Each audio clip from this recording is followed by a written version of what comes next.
dia, irmãos. Feliz sábado.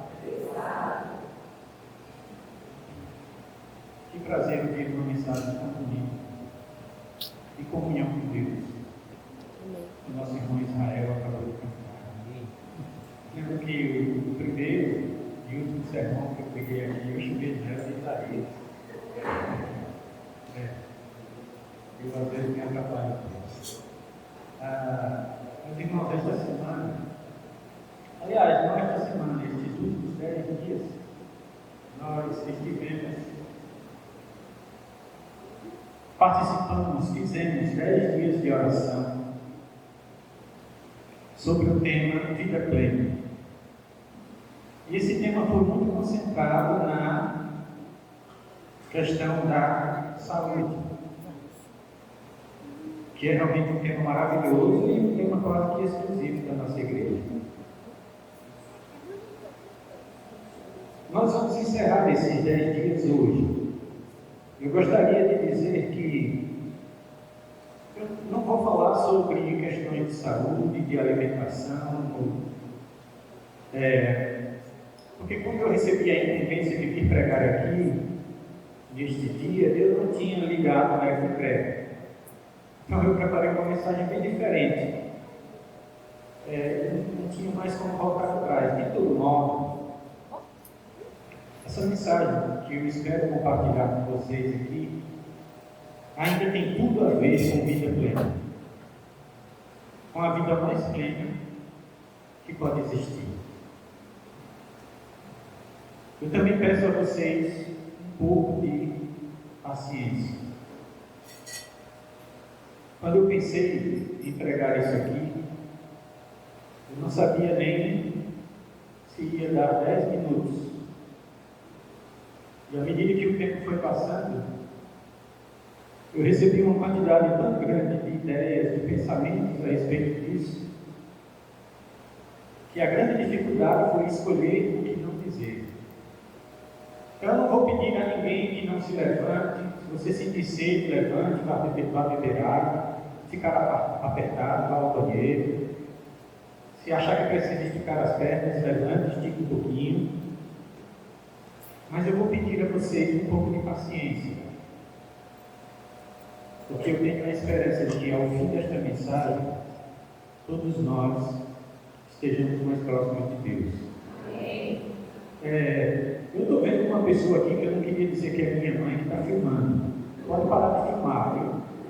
Eu já estou filmando também. Pensando na senhora, pensando em uma ou duas outras pessoas mais. Pela graça de Deus, elas não vão perder esta mensagem. Vamos fazer uma breve oração. Senhor Deus onipotente, graças te damos porque estamos aqui e pedimos a tua presença, a presença do teu Santo Espírito, inspirando todos nós a desejarmos estar cada vez mais perto de ti. Em nome de Jesus. Amém. Muito bem. Eu queria começar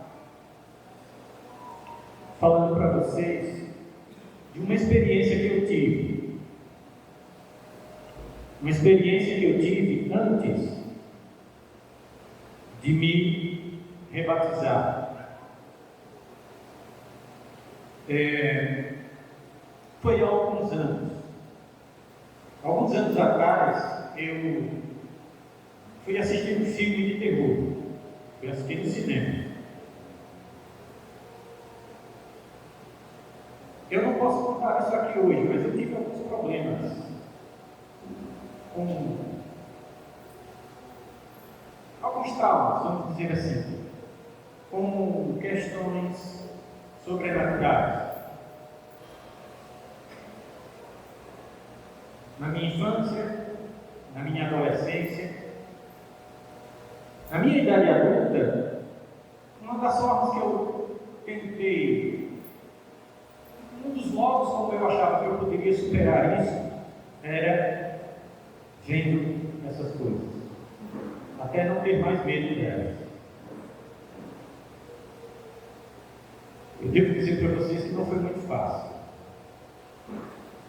E eu quero falar de um filme específico que eu vi. Não vou dizer o nome porque eu não quero fazer propaganda, mas uma outra pessoa talvez reconheça aquilo que eu vou dizer. Nesse filme havia um convento. E esse convento não tinha sido feito para louvar a Deus. Ele tinha sido feito para aprisionar o diabo. Olha, se tiver gente fraca, vocês podem pular essa parte, tá? Eu não vou ser tão explícito também. No lugar mais profundo do subsolo desse convento havia um corredor. Um corredor extremamente tenebroso. E no fim daquele corredor havia uma porta. Uma porta de madeira muito pesada. E nessa porta estava escrita uma frase. Eu vou pedir para a projeção colocar. Nessa porta estava escrita uma frase. Nossa projetista segue o meu conselho. Você pode projetar o primeiro plano, cara, por favor?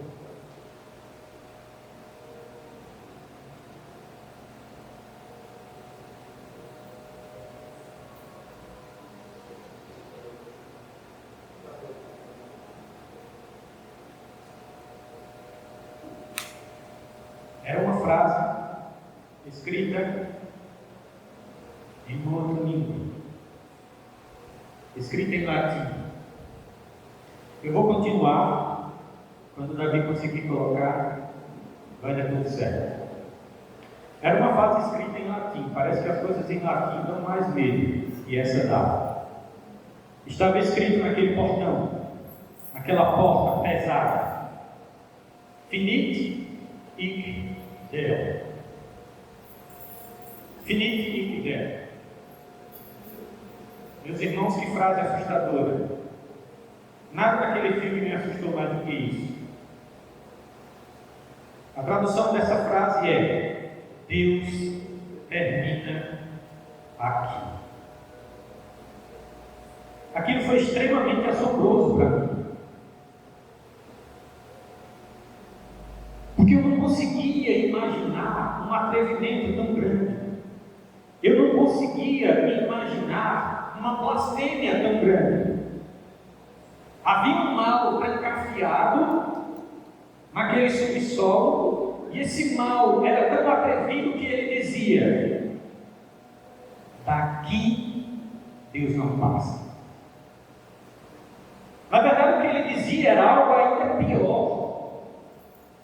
Dessa porta para cá, Deus não existe. Confesso a vocês, isso me deixou extremamente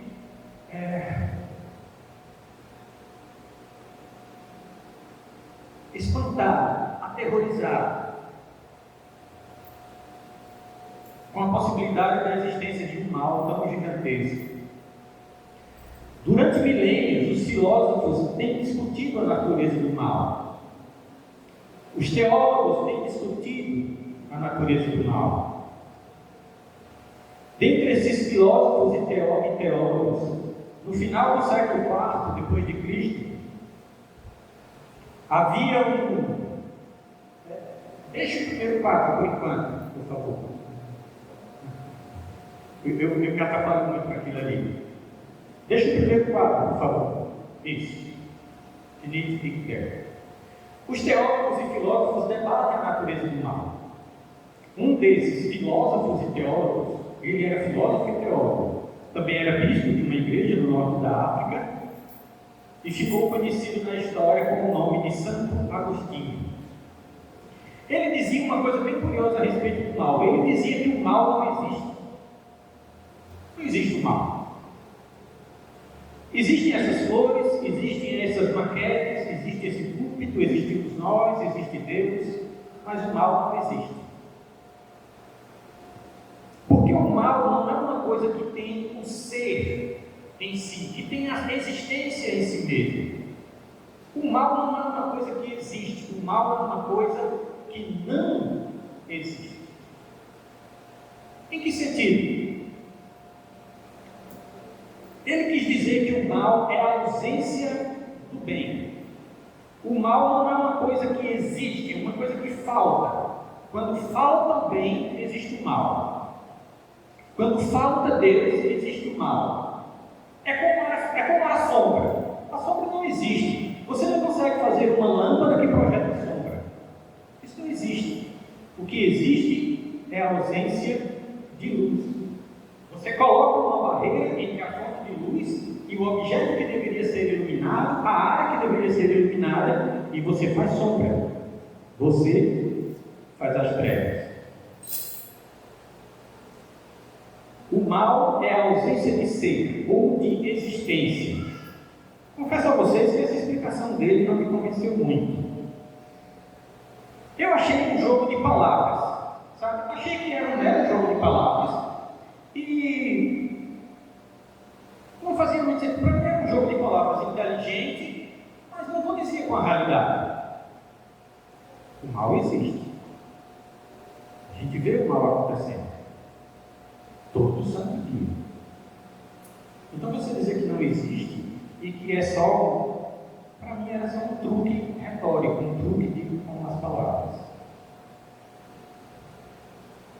Acontece que muitos anos atrás eu também sofria com muitos pesadelos. E muitos dos meus pesadelos tinham a ver com coisas sobrenaturais.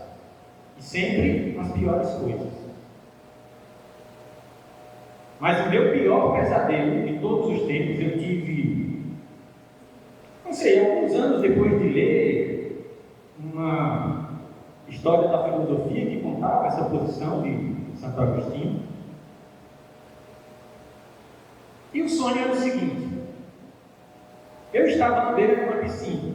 Era uma piscina grande, talvez uma piscina semi-olímpica. E interessante que naquela piscina não tinha água. Naquela piscina tinha nada.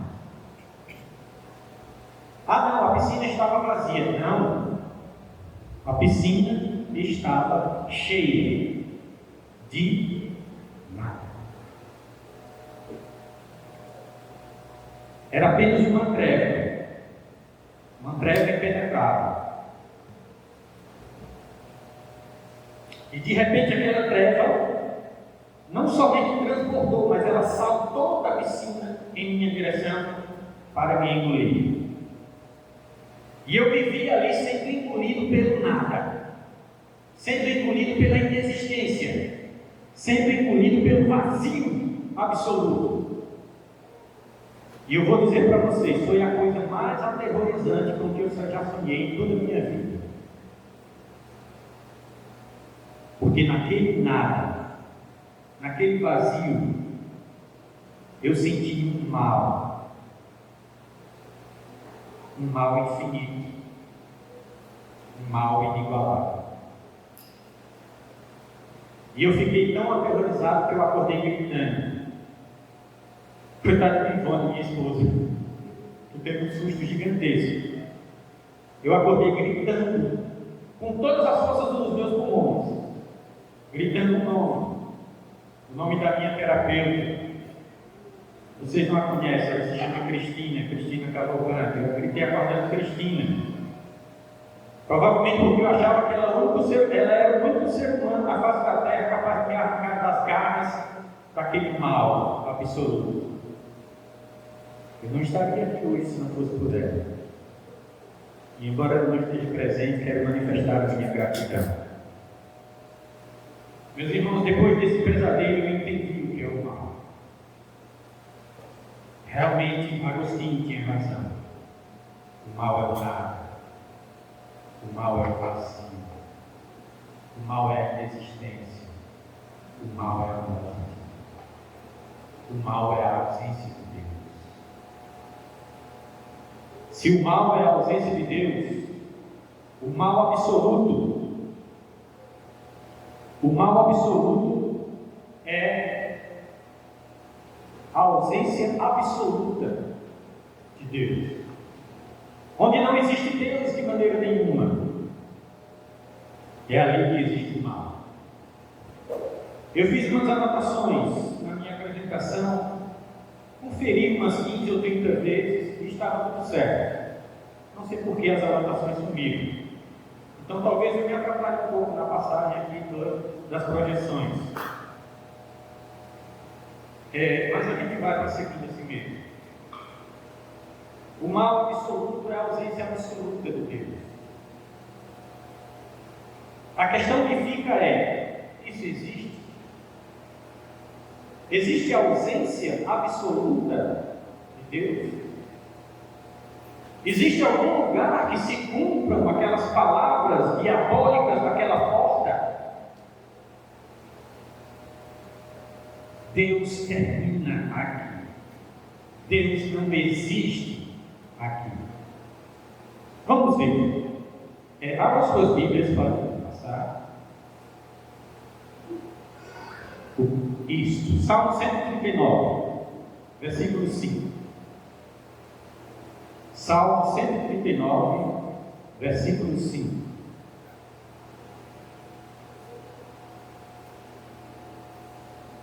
Temos projetado aqui, mas quem quiser, óbvio, ler na sua própria Bíblia, na sua própria tradução. Salmo 139, versículo 5. Salmo fica bem no meio da Bíblia. Posso ler? Falta alguém?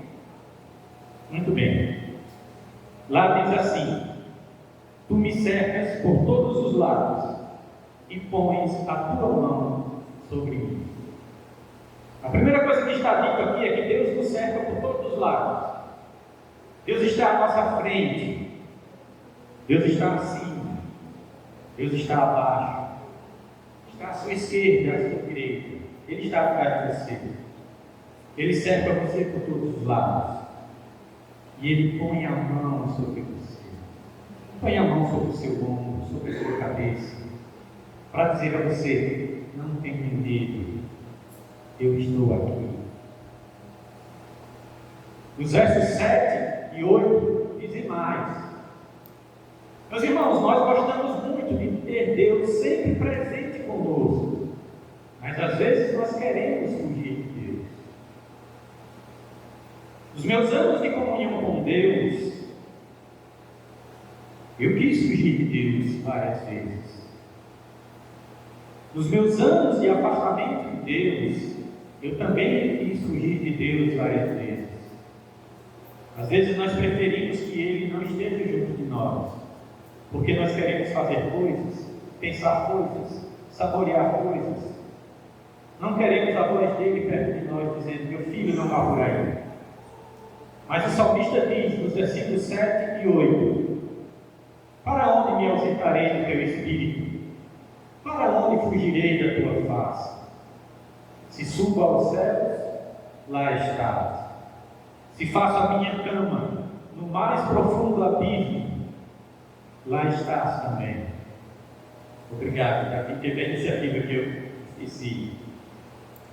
Lá estás também. Meus irmãos, aqui tem uma coisa importante. Você pode ir muito alto. Sabe Elon Musk, que está preparando uma colônia, quer dizer, está preparando não, mas está se preparando para preparar uma colônia para nós vivermos em Marte.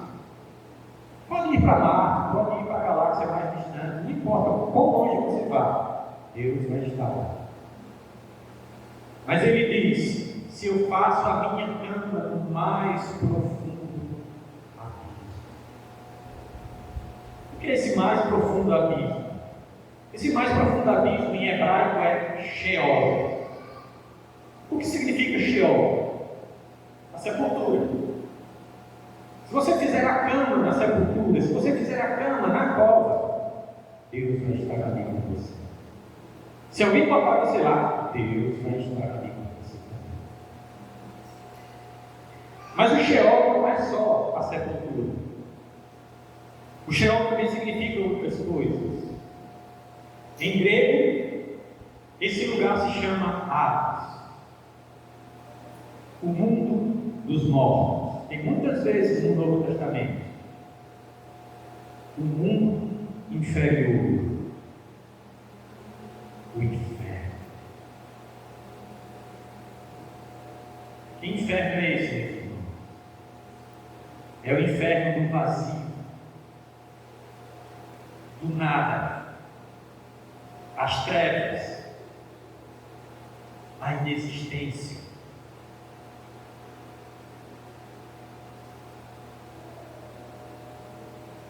Sabe aquele nada daquela piscina?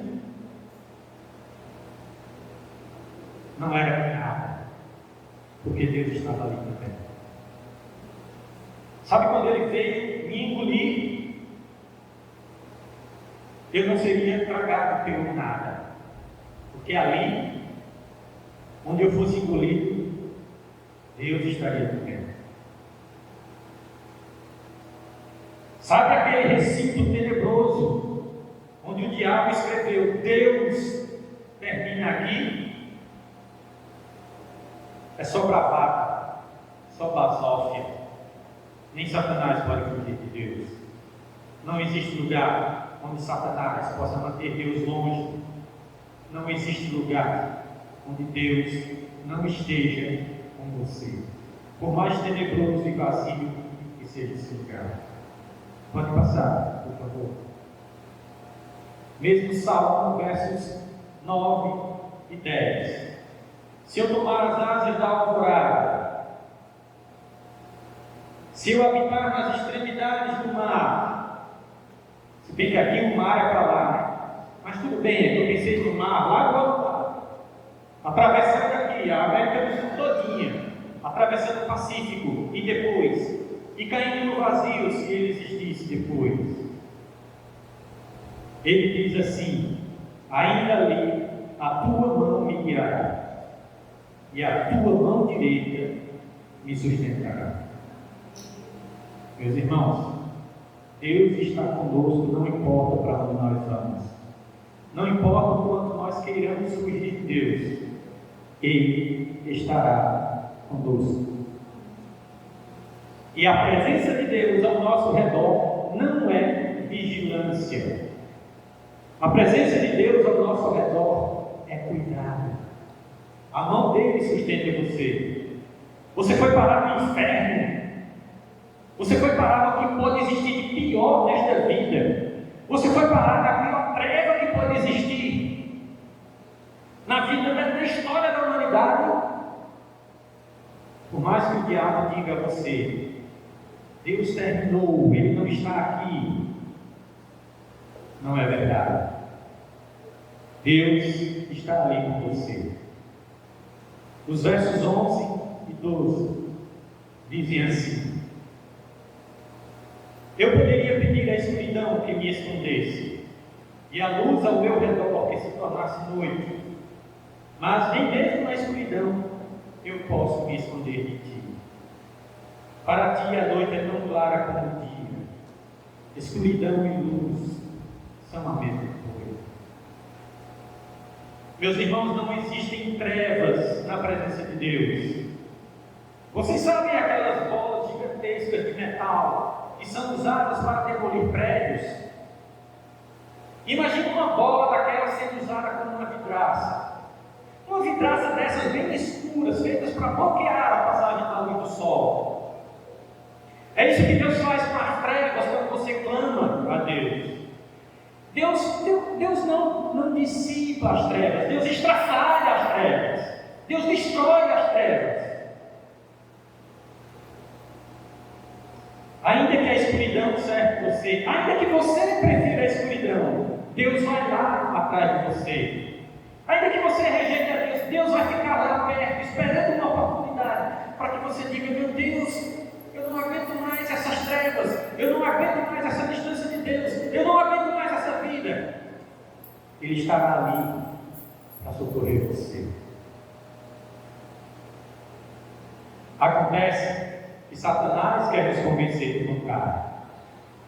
Satanás quer dizer que há certos lugares, certas situações, certos momentos na vida onde você entra, que Deus terminou ali atrás. Satanás quer convencer você disso.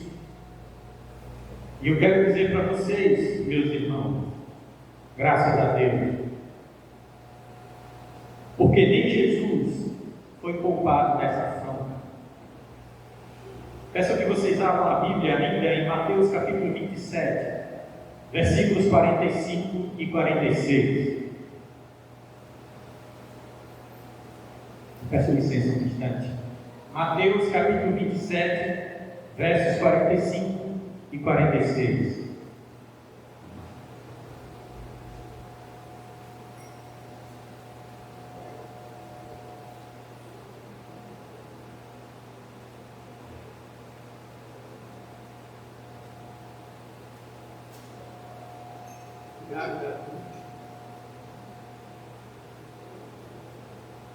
Davi e Daniel. Obrigado, Davi e Daniel. Vocês têm muita intuição para lembrar de passar quando eu esqueço. Acho que todos já acharam, né? Mateus 27, 45 a 46. Está escrito assim: desde a hora sexta até a hora nona, houve treva em toda a terra. Da hora sexta à hora nona é do meio-dia às 3 da tarde. Naquela época eles contavam as horas de um jeito diferente. Lá pela hora nona, ou seja, às 3 da tarde, Jesus deu um grande grito. Jesus não falou suave, Jesus não falou baixinho, Jesus não falou macio. Ele deu um grande grito: Eli, Eli, lama sabachthani.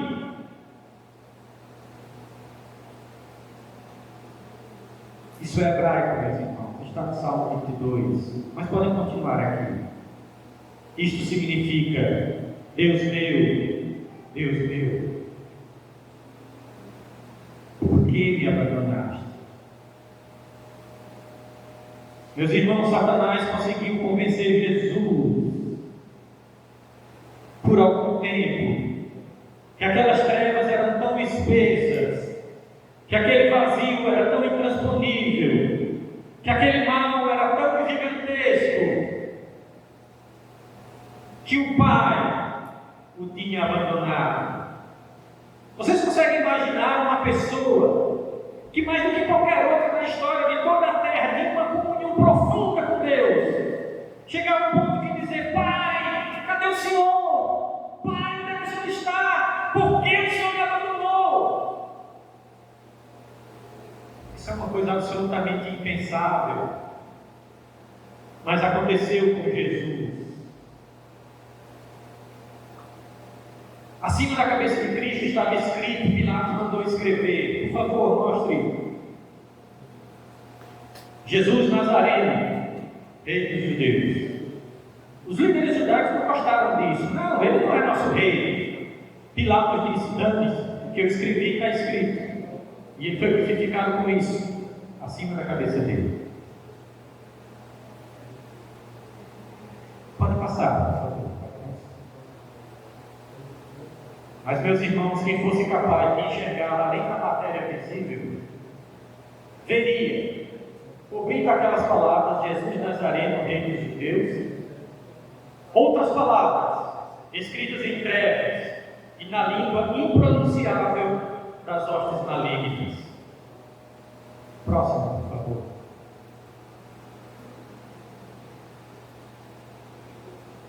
Deus termina aqui.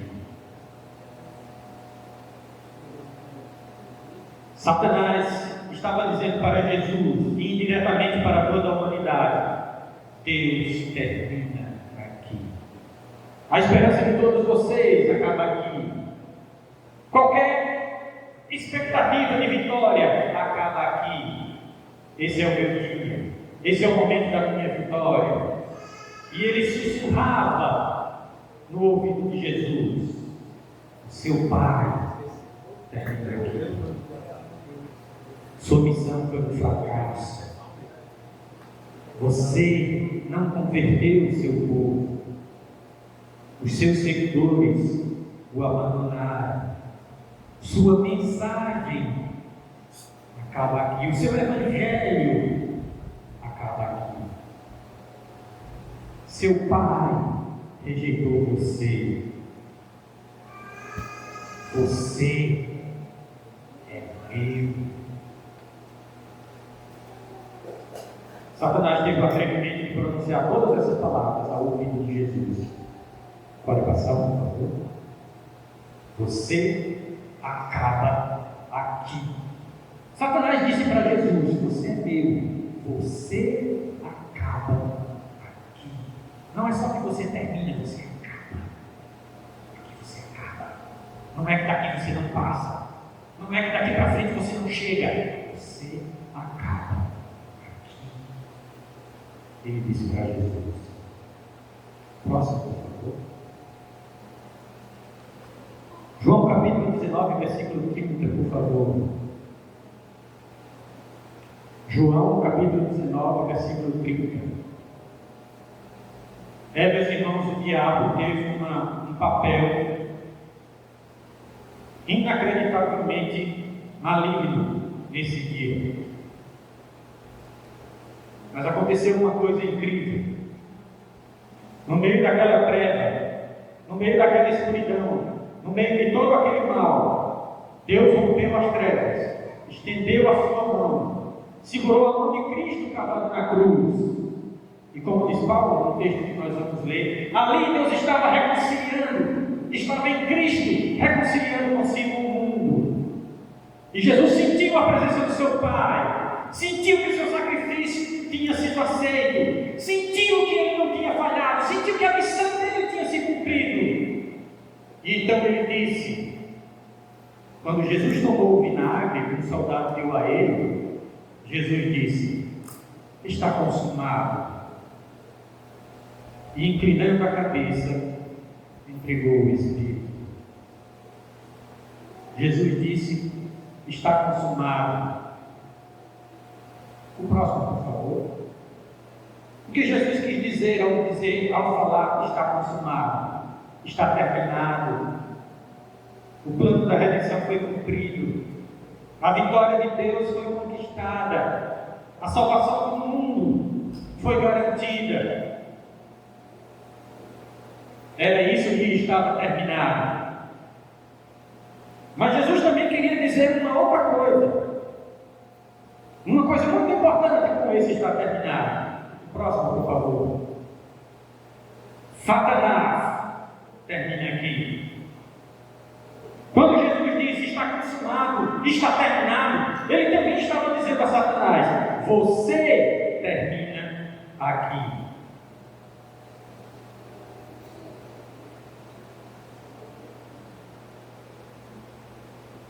Antes de comentar esse significado da fala de Jesus, eu quero ler mais um texto. Lucas capítulo 23, versículo 46.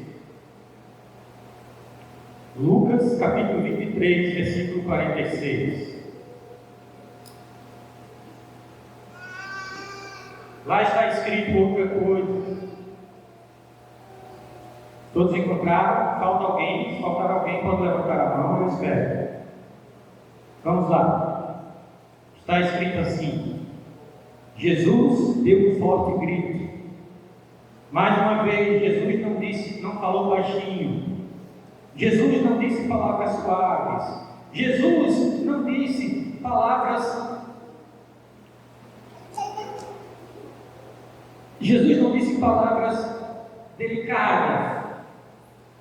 Ele deu um forte grito. Assim como momentos atrás ele tinha perguntado: meu Deus, por que me abandonaste? Agora ele deu um grito mais forte ainda: Pai, em tuas mãos eu entrego o meu espírito. E dizendo isso, expirou. Meus irmãos, Satanás ficou perplexo. Ele não entendia o que tinha acontecido. Como assim? Eu estava vencendo? Como assim? Eu tinha tirado a ligação dele com o Pai. Como assim? Ele não tinha mais nada. Ele estava terminado, ele estava acabado. Mas quando Jesus disse: está terminado, Pai, em tuas mãos eu entrego o meu espírito, Satanás estremeceu de terror. Ele ficou aterrorizado, porque ele entendeu que ele terminava.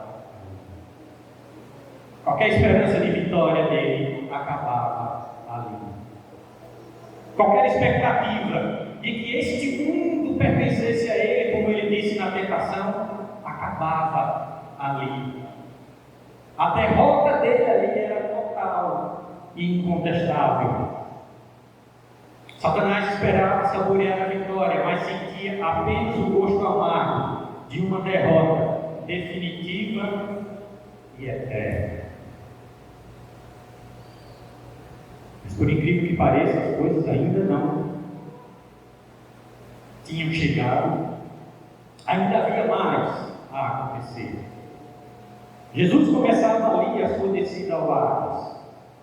Primeiro a morte, depois a retirada da cruz, desceram Jesus da cruz, depois levaram Jesus até a sepultura, colocaram Jesus na sepultura, lembra? Sheol, Hades, a sepultura.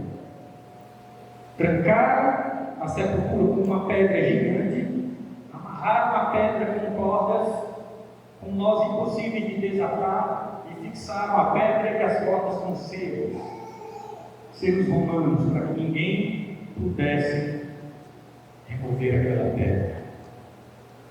Jesus tinha descido ao Hades.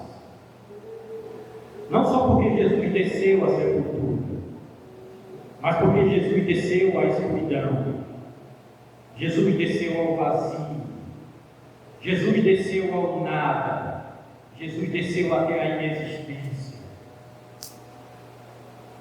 Não para ficar lá, mas para nos tirar. Quando a Bíblia diz que ainda que eu me deite no Sheol, me deite no Hades, Deus estará lá comigo.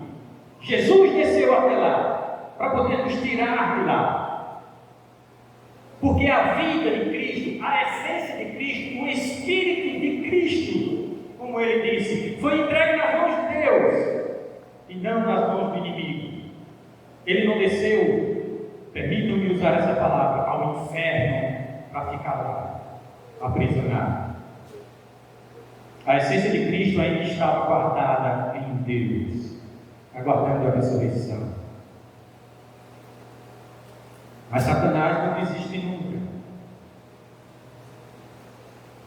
Na pedra que lacrava o túmulo e nos selos romanos estava novamente escrito em letras de trevas: Deus acaba aqui. Deus termina aqui. Deus Filho não sairá daqui. Está tudo acabado. Mas acima dos dizeres de Satanás, e ele colocou anjos para guardar, anjos maus, ele colocou demônios para guardar a sepultura, junto com os soldados romanos. Mas acima dos dizeres de Satanás estavam escritas em letras de luz. Estava escrita em letras de luz uma outra frase irradiando esperança, por favor. Deus não acaba aqui. Jesus não acabou ali. A redenção não acabou ali. A vitória de Deus não seria frustrada por aquela pedra. Deus não acaba aqui. Estava escrito para olhos espirituais poderem ver. Porque essa esperança Jesus tinha dado durante o seu ministério. Vocês não se preocupem, eu vou morrer, mas ao terceiro dia eu ressurgirei. Por favor, eu peço que abram suas Bíblias em Mateus 28. Mateus capítulo 28. Obrigado. Mateus capítulo 28, nós vamos ler os versículos de 1 a 6. Na tela está, eu acho que até o versículo 4, mas quando chegar naquele ponto, vocês podem passar. Daniel e Davi. Mateus capítulo 28, versículos de 1 a 6. Após o sábado, ao raiar do primeiro dia da semana, Maria Madalena e outra Maria vieram ver o sepulcro. E eis que houve grande terremoto, pois o anjo do Senhor, descendo do céu e aproximando-se, removeu a pedra e sentou-se sobre ela. O seu aspecto era como do relâmpago, e a sua roupa alva como a neve. Os guardas tremeram de medo dele e ficaram como mortos. Todas as hostes das trevas que cercavam a sepultura de Jesus estremeceram, desabaram, porque não suportaram a presença de um único anjo. E os versículos seguintes continuam. Mas o anjo, dirigindo-se às mulheres, disse-lhes: não temais. Aquele anjo não veio ressuscitar Jesus. Aquele anjo veio dar uma mensagem. Porque Jesus ressuscitou pela vida que havia nele mesmo, sendo ele o próprio Deus. O anjo veio para dar uma mensagem, só para isso. Dirigindo-se às mulheres, disse-lhes: não temais. Sei que estáis procurando Jesus, o crucificado. Ele não está aqui, pois ressuscitou, conforme havia dito. Vinde, vede o lugar onde ele jazia. Vejam o lugar onde ele não está mais. Meus irmãos, os mais familiarizados com a Bíblia certamente lembram de uma história de Sansão, que numa certa noite foi descansar na cidade de Gaza. Gaza era uma cidade filisteia e os filisteus eram inimigos mortais de Israel. Os filisteus souberam e trancaram todos os portões da cidade. Quando Sansão acordou e viu os portões trancados, ele se dirigiu até um daqueles portões pesadíssimos de madeira, para enfrentar o ataque de exércitos inteiros. Ele arrancou aquele portão, colocou nas costas, subiu até uma montanha e largou o portão lá. Foi um feito absolutamente espetacular. Mas, meus irmãos, quando Jesus ressuscitou, está escrito que houve um grande terremoto. Jesus, ele não pegou as portas da sepultura, as portas do Hades, as portas da morte, colocou nas costas e saiu andando com elas. Jesus explodiu as portas do Hades. Jesus estraçalhou as portas do Hades. Jesus estraçalhou os portões da morte, para que nenhum de nós ficasse aprisionado lá. Os portões do Hades, da morte, do inferno, do mal, estão escancarados, incapazes de manter qualquer pessoa aprisionada. E essa foi a grande vitória de Jesus sobre o mal. E é por isso que nós temos a certeza da vida eterna, porque a morte não será capaz de nos segurar na escuridão em que ela existe.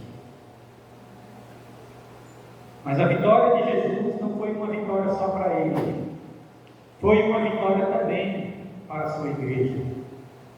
Ainda em Mateus capítulo 16, versículo 18, por favor.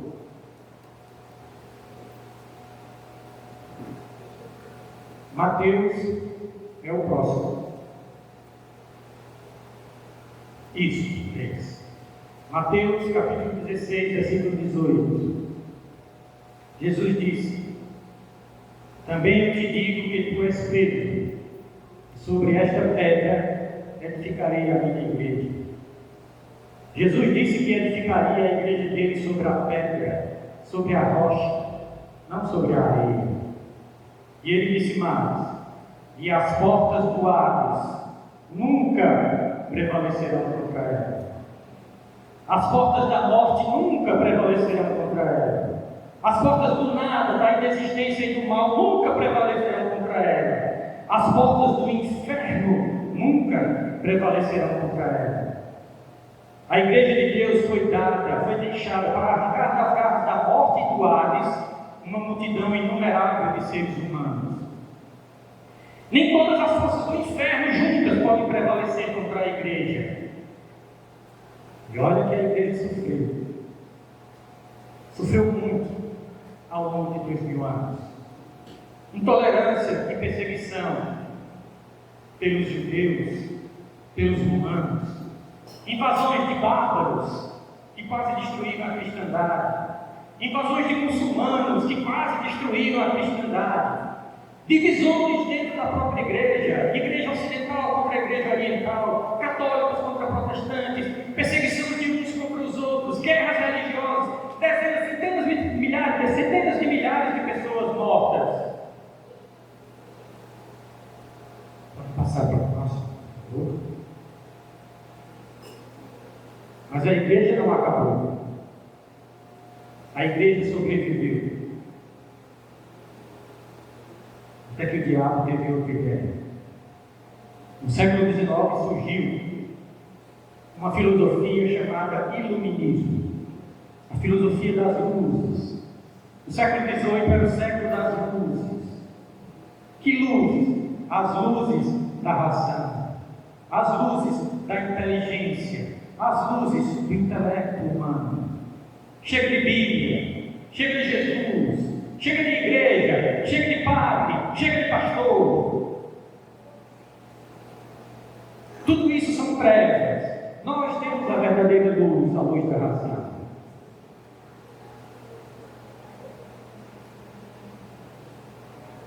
Quais foram os frutos disso? No fim daquele século aconteceu a Revolução Francesa. E um dos lemas mais importantes da Revolução Francesa nem era liberdade, igualdade e fraternidade. Um dos lemas mais importantes era: a religião acaba aqui. Tudo isso não passa de superstição. Tudo isso não passa de obscurantismo. Nós temos a luz da razão. A consequência disso foi que dezenas de milhares de pessoas morreram decapitadas. Eles tiveram que fazer sistema de escoamento de sangue em Paris, para recolher a quantidade de sangue que era derramada.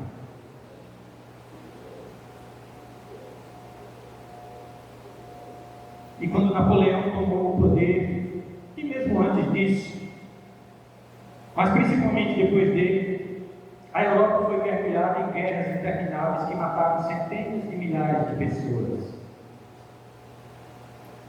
Foi isso que as trevas do iluminismo trouxeram para o mundo. Mais trevas, mais morte, mais dor. Mas as coisas continuaram. O século XIX se foi chamado o século da ciência. A biologia progrediu, a física progrediu, a astronomia, a medicina, a arqueologia, tudo se desenvolveu. E aquilo que tinha começado no iluminismo agora tomava cada vez mais força. Não só a religião era desnecessária, Deus se tornava desnecessário, porque a ciência tinha as respostas para tudo. E no auge disso veio um filósofo, considerado um gênio até hoje. Vocês podem passar para o próximo, por favor? Friedrich Nietzsche, alemão. Ele disse: Deus está morto. E ele disse mais: somos nós que o matamos.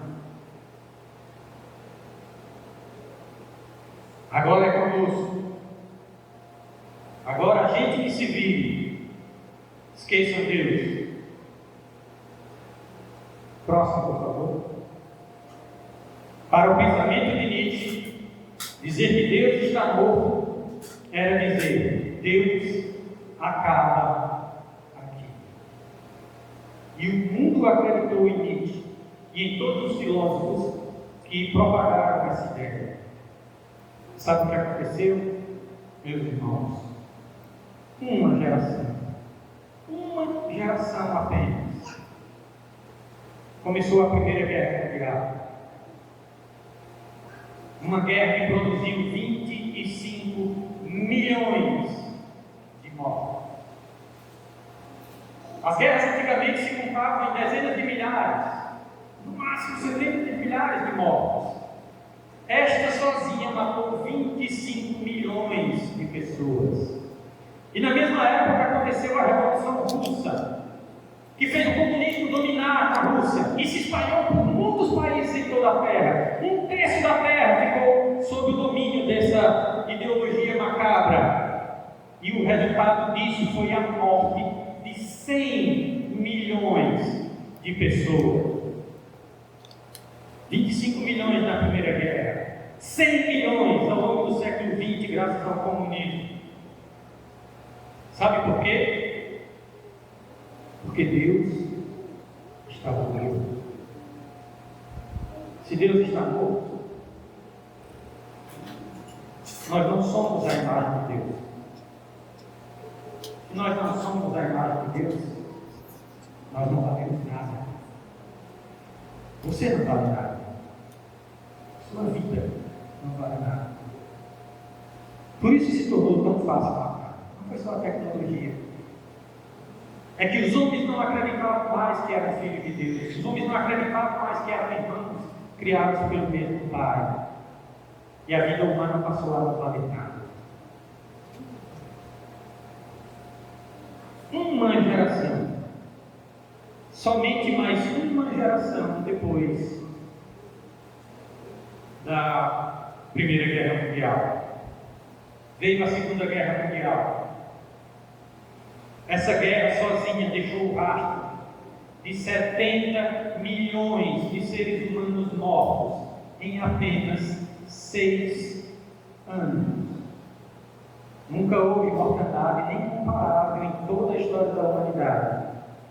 Deus nos livre de haver qualquer coisa remotamente parecida no futuro. A vida humana não valia nada. E no meio desses 70 milhões de mortos, estavam 6 milhões de judeus mortos por ódio racial. Mas não se engane, quem leu essa história a fundo sabe que o ódio não era apenas racial, era também um ódio religioso. Os nazistas odiavam os judeus. Eles também odiavam o cristianismo. E eles esperavam poder acabar com o cristianismo um dia. Mas vamos por partes. Vamos acabar com os judeus. Eles são uma raça degenerada, a cabeça torta deles, os nazistas. Mas eles também insistem nessa religião deles. Insistem nessa fidelidade a Deus. Nós não podemos aceitar isso. Eu tive a oportunidade de ler alguns historiadores do nazismo.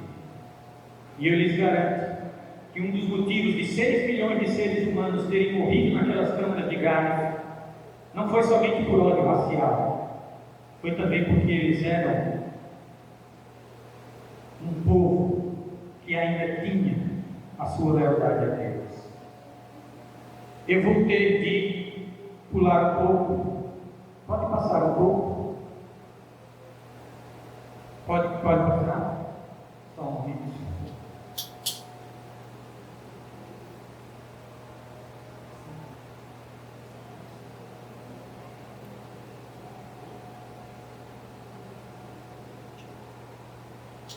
Pode passar? Mais um pouco? Isso, pode parar. Meus irmãos, a Segunda Guerra Mundial acabou 80 anos atrás. Mas as trevas não deixaram de se espalhar. Depois da Segunda Guerra Mundial veio o modernismo. E hoje nós vivemos o que se chama de pós-modernismo. E essa é uma época que as pessoas detestam profundamente a Deus. Porque a religião não acabou na Revolução Francesa. Deus não acabou em Nietzsche. Deus não acabou na Primeira, na Segunda Guerra Mundial, no comunismo e em outras monstruosidades mais, no nazismo e em outras monstruosidades mais que surgiram. Mas a ciência continua avançando. E na época que eu estava voltando a frequentar a igreja, eu tive a oportunidade de ler um livro de um intelectual israelense. Dá até dor no coração imaginar que um filho de Israel escreveu as coisas que esse homem escreveu. E ele escreveu um livro chamado Homo Deus. Vocês sabem, a ciência tem um nome técnico para nós, seres humanos: Homo sapiens. Significa Homo sapiente, homem inteligente. Homo Deus significa exatamente isso: homem Deus. Na cabeça dele e de muitas pessoas, nós vivemos numa época em que nós não vamos ter mais de nos preocupar com Deus. Nós seremos Deus. E quem vai proporcionar isso é a tecnologia. É Elon Musk, são as redes neurais, é a internet ou algo ainda mais fabuloso do que a internet.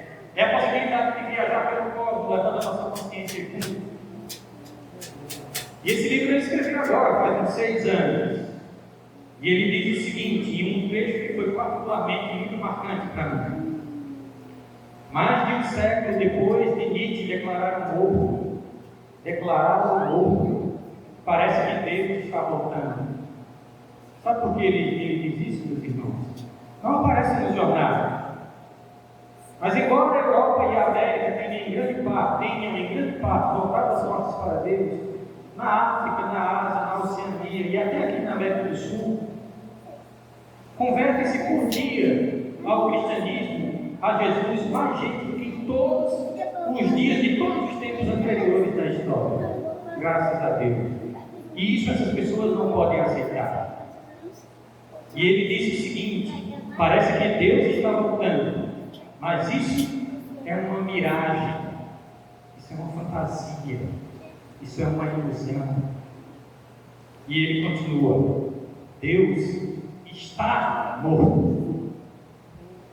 Só que livrar-se do corpo leva um tempo. Meus irmãos, isso para mim foi uma coisa quase tão atordoante quanto aquela frase: Deus termina aqui. Deus está morto, só que livrar-se do corpo leva um tempo. Eu quero dizer para vocês que ele tem razão. Nietzsche tem razão.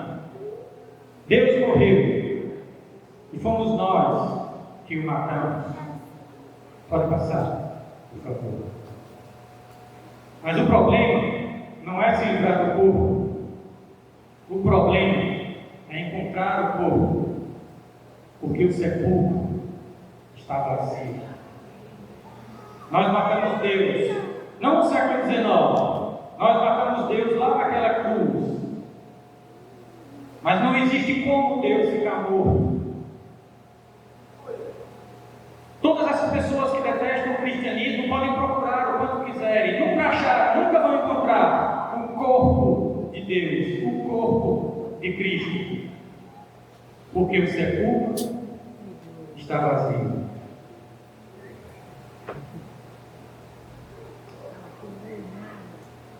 Eu queria sair agora da história universal, de questões filosóficas, teológicas, históricas, culturais, e falar um pouquinho de mim. Eu espero terminar com essas palavras a meu respeito. Eu não me lembro a data exata, mas lembro o dia da semana e o mês, e o ano. Foi numa terça-feira à tarde. Numa terça-feira à tarde, no mês de março de 2002. Eu estava em casa sozinho. Eu tinha chegado no trabalho. Eu chegava cedo, o trabalho era no banco, terminava cedo. Eu estava lendo um livro. Minha fé naquele tempo já estava em frangalhos. E eu estava lendo um livro. Era um livro da igreja. A pessoa que me deu aquele livro, ou que me recomendou aquele livro, agora não lembro se eu comprei ou se eu recebi de presente, esperava que a minha fé fosse restaurada com a leitura daquele livro. Eu estava lendo.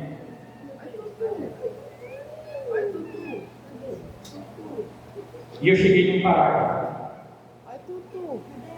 E E quando eu cheguei naquele parágrafo, eu não acreditei no que eu estava vendo. Eu voltei, eu li novamente, li uma terceira vez, e eu fechei o livro. Meus irmãos, se eu conhecesse essas palavras naquela época, eu acho que elas teriam sido pronunciadas na minha mente. Deus acaba aqui.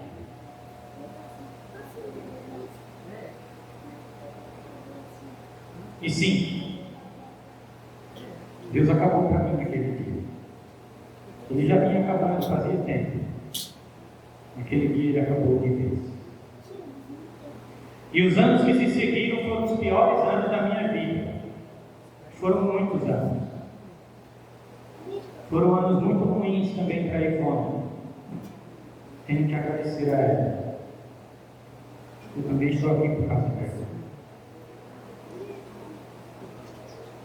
Mas, meus irmãos, intelectualmente eu era incapaz de me conectar com Deus novamente, com a Bíblia, com a igreja, com o que quer que fosse. Mas emocionalmente era impossível me desconectar. A voz de Deus nunca parava de soar.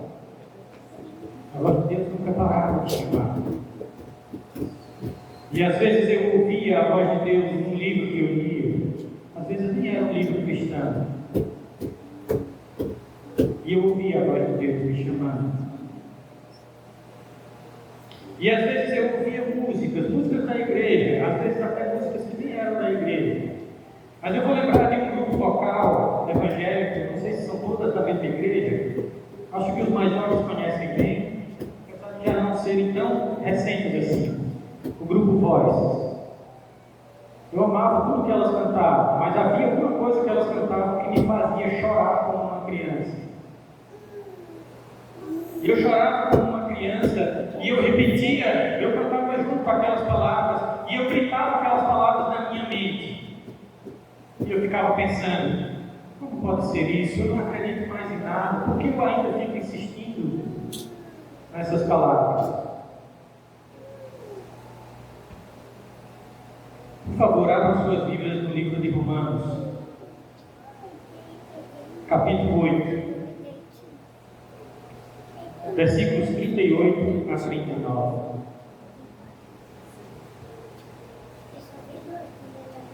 Romanos capítulo 8, versículos 38 a 39.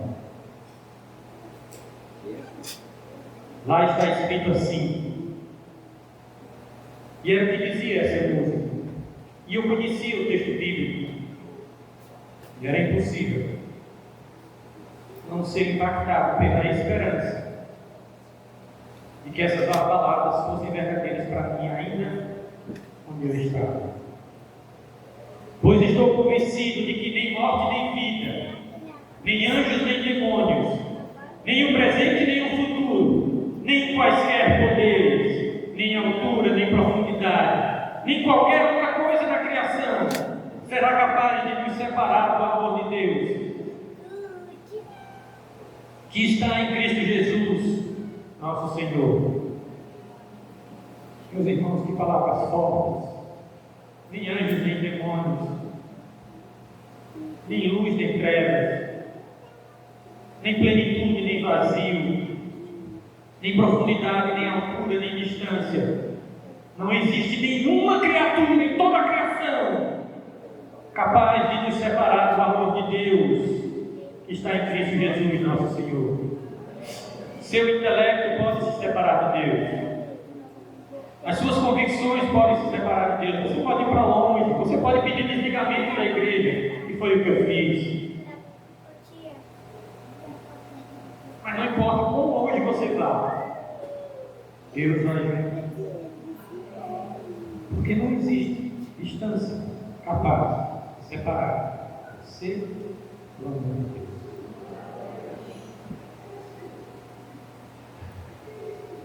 Passe para o próximo, por favor. 1 Coríntios 13:8, por favor. Porque é impossível que nós nos separemos do amor de Deus. Melhor dizendo, porque é impossível que o amor de Deus se separe de nós. O amor de Deus não é infinito apenas no espaço. O amor de Deus não está em todo lugar. Não existe um salão tenebroso onde Satanás consiga manter você distante do amor de Deus. Quando Deus bota um portão e escreve nele, Deus acaba aqui, Deus explode aquele portão para encontrar você, para trazer você de volta. Porque o amor de Deus não somente preenche toda a existência. Paulo diz, talvez no capítulo mais bonito da Escritura, 1 Coríntios 13:8, o amor jamais acaba. Não existe lugar onde você possa ficar longe do amor de Deus, mas não existe quando você possa ficar longe do amor de Deus. O amor de Deus jamais acaba. Havendo profecias, desaparecerão. Meus irmãos, as palavras que eu vou dizer aqui, pelo amor de Deus, não tem o propósito de me lisonjear. Eu conhecia muito de profecia. Não havia um verso de Daniel e Apocalipse que eu não soubesse explicar.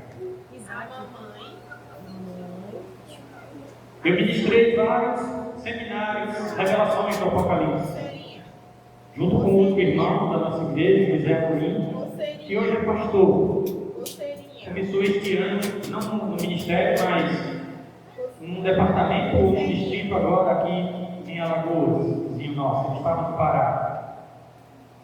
Nós ministramos muitos seminários, revelações do Apocalipse, lá no final da década de 80, início da década de 90. Dezenas de pessoas se batizaram. A igreja era cheia no domingo à noite. O culto era vibrante. Nós cantávamos com grande alegria. Foi uma época maravilhosa. Mas as profecias não foram capazes de me sustentar, de evitar a minha queda. As profecias também passam, desaparecem. Havendo línguas, cessarão. Nunca falei em línguas, mas se tivesse falado, isso também teria passado. Havendo ciência, passará.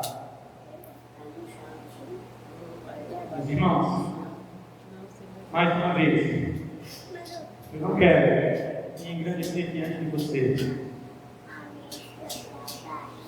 mas vocês estão vendo uma pessoa que entende muito de ciência, de física, de química, de computação, de matemática, de astronomia, de biologia, de história, de literatura, de filosofia.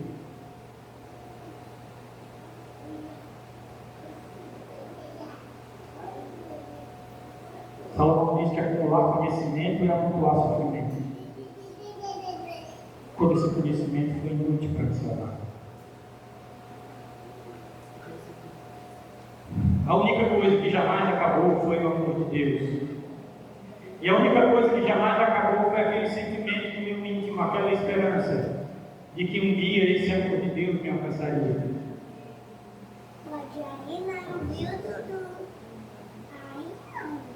Nós estamos terminando. 1 João capítulo 4, versículo 16. 1 João capítulo 4, versículo 16. Vocês sabem por que o amor jamais acaba? Pode passar. João diz assim: e nós temos reconhecido o amor de Deus por nós e nele cremos.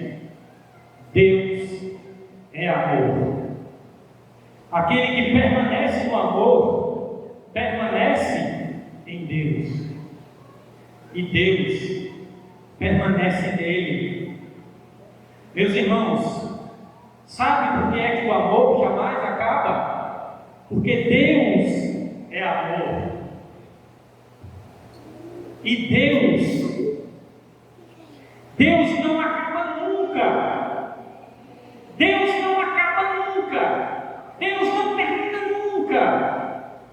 Não existe para onde podemos fugir de Deus. Deus pode nos alcançar. Não existe quão longe, não existe quão mal, não existe quão desesperançado, não existe o quanto você possa estar destruído. O amor de Deus por você jamais acaba, porque Deus jamais acaba. Deus não acaba, nunca. E diga isso para o inimigo quando ele tentar colocar na sua cabeça: Deus acabou ali, você está sozinho. Diga para ele: Deus não acaba nunca. E nem a morte, nem a vida, nem os anjos, principados e potestades poderão tirar o que Jesus me deu. O futuro, a altura, a profundidade, nada vai me separar do amor de Deus. Eu quero dizer para vocês, eu vou dizer de cabeça porque foi um dos textos que eu pulei para nós terminarmos num tempo pelo menos aceitável.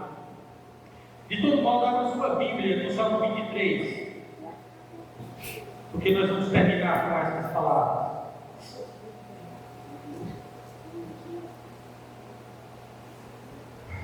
Salmo 23, versículo 4. Talvez o salmo mais aconchegante e reconfortante de todos. No versículo 4 diz: ainda que eu ande pelo vale da sombra da morte. Você pode completar para mim, por favor, em voz alta? Qual é a sua tradução?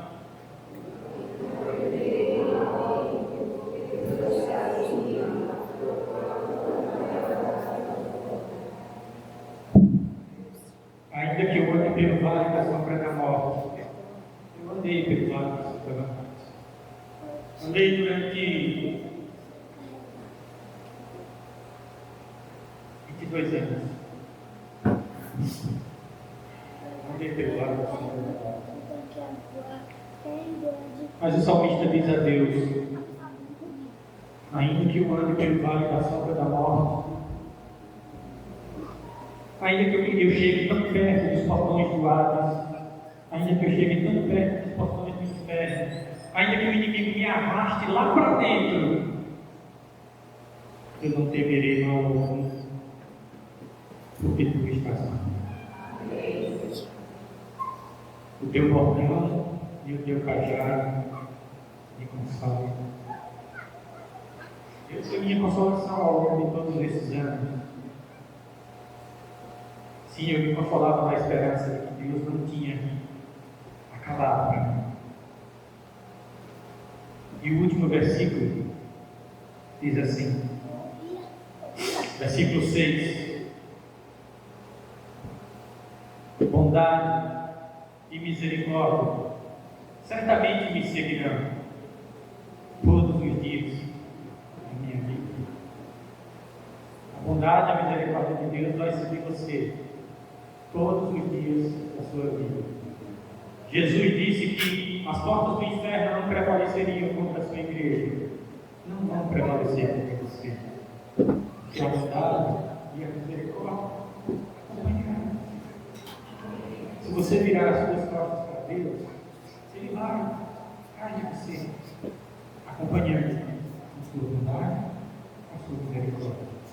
Ele não vai perder você de vista.